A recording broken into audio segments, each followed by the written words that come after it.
حياكم الله يا هل وجيه المنورة، بشرون عنكم شموركم وش أحوالكم؟ وش عندنا اليوم يا عوض للمتابعين؟ من المزرعة نقدم لكم فن الشهبان في الشغاية والشعبان. يا سلام عليك، نقدم لكم فن الشهبان في الشغاية والشعبان. خليكم معنا شوي. حي الله خالي ابو عامر. الله يحييك. الله يجعل مجلس عامر. الله بوجودك طبعا. احنا بمزرعك اليوم ولنا الشرف يا خالي. والله تشرف خشبة. وش رايك بالطباخ؟ معنا اليوم الشيف ابو سلطان. جاي خصيصا يبي يصلح لنا الهمبرجر بالدخل. همبرجر بالدخل. ويبي يبدا الشيف الحين. تفضل يا شيف. ولك يسلموا، ولك هذه الحركات الشاميه لعيونكم يا متابعينا. تفضل. هيدا الطير بيسمونه بالشام عصفور التين. الحين رايح نبرمه في الخلاط علشان نعمل منه الهمبرجر. هذه الاكله ياكلونها الناس الاتيكيت. بسم الله الرحمن الرحيم. شوف عامل كيف يا ابو عامر؟ شوف عامل كيف؟ ما شاء الله تبارك الله نظيف.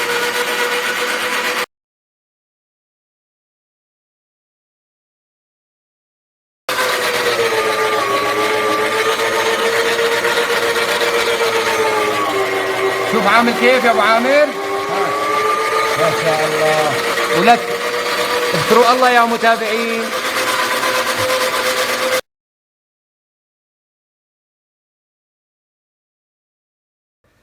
الحقيقة حنا نواجه اتهامات من الناس اللي مواكبين للتطور، يقولون ما عندكم تنوع بأساليب طبخكم وطريقتكم، ما تعرفون إلا الكبسة ولا الصيخة طول العمر تجلبوا.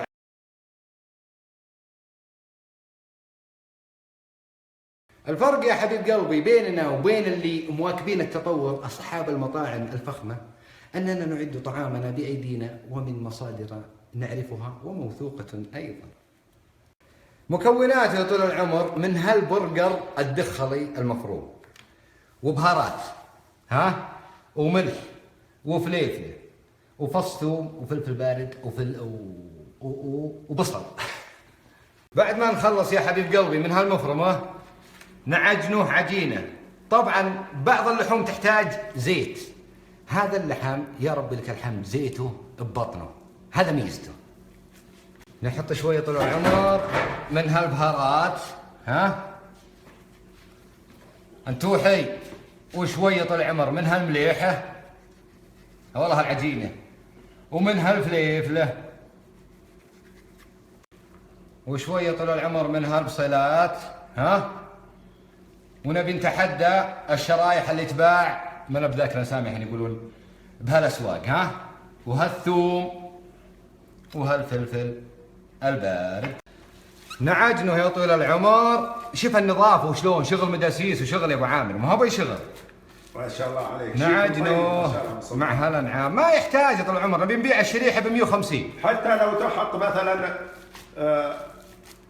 حتى لو تجيب مفروم غنم ولا مفروم بقر ولا مفروم حاشي، ترى كله شغل البيت نظيف انظف من هالمطاعم وصحي. حاط الدخيخلات والبقر ولا فيه الله ان الشكوى لك يا ابو عامر، ولا فيه مواد حافظه ولا شيء، كلش طبيعي. طبعا العجن لازم او يبي لياقه عشان يتداخل البصل والبهار والفلفل وهالارزاق اللي حنا عجناها معها. الله يتسلط هالباب.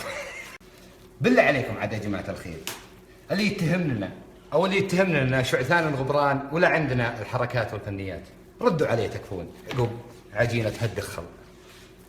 أول مرة أشوف برجر دخل من الشيف أبو سلطان. ما فيه، بيضرب الأسواق أبو عامر. أحمد السلوم. يا حب العجينة.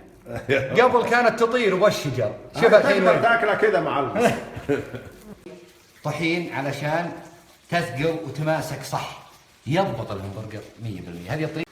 بعد ما نضبط العجينة يا طول العمر نفرده فردة خبز. والأفضل والله يا اسلوب اليوم، الافضل انها تكون بارده علشان تيجي معك صح. حبيبي طبعا تخلي مقاس عرضه مقاس الهمبرجر العادي، لا تصير عريضه بالحيل ولا تصير سخيفه علشان تلحقها النار وتستوي صح وبالهنا والعافيه. طبعا العد لكم عليه يا جماعه الخير، بس المقصد العبر. نجي طول العمر ونكوره بهالشكل.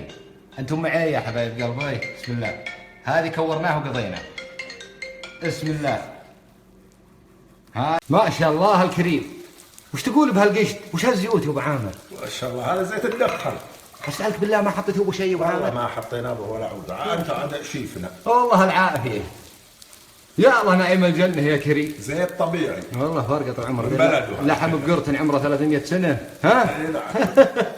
الطريقة هذه يا حبايب قلبي مي بخاصة بالطيور وبس. أي لحمت له سنة سنتين عندك بحدري الثلاجة وتحس إنه طلع له ريحة مع الوقت، أو بعض اللحوم من الأساس يجيبه ريحة إحنا نسميها زخامة، تشكله التشكيل هذا وتسويه بهالطريقة هذه صدقا تختفي الريحة. إلى وتفرم خشة ثور وتسويه بهالطريقة ذي وتسلهم وانت تاكل، شرط ان تخيل ان اللي قدامك ضبي من الزين، فما بالك عاد إذا كانت من الأساس الحمى تدخل.